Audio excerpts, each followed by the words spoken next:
Алхамдулилlah, вассалату вассаламу аля расулилlah. Сұрақ.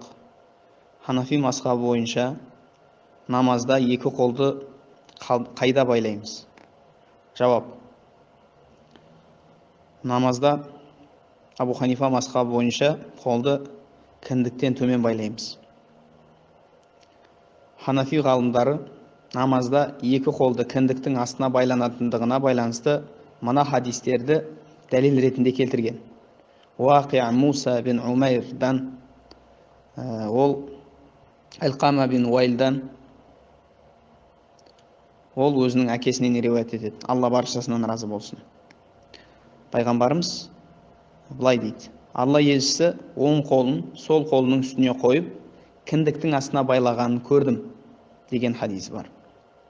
Термизидің жинағында түсіндірме жазған шейх Абу Тайиб бұл хадистің мәтінінде жеткізу тізбегі де дұрыс. Бұл хадис дәлелге жарайды деп аталмыш хадистің дәрежесіне жақсы баға берген.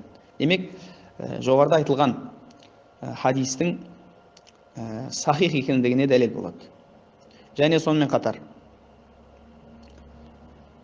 Уақи'тан Раби', ал Раби'тан Абу Ма'шар, ал ол Ибрахимнан риуаят етті. Былай дейді: Пайғамбарымыз намазда оң қолын сол қолының үстіне және кіндіктің астына қоятын деген риуаят бар. Бұл хадистің дәрежесі хасан. Және сонымен қатар Али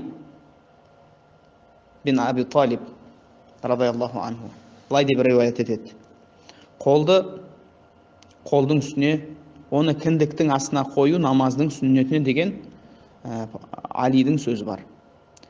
Жалпы байқағанымыздай, намазда қолды кіндіктің астына байлаудың дұрыстығына шариғи нақты дәлел дәйектер жеткілікті. Сол себепті намазда Абу Ханифа мазхабы бойынша екі қолды кіндіктің тұсына немесе төмен қойып оқимыз.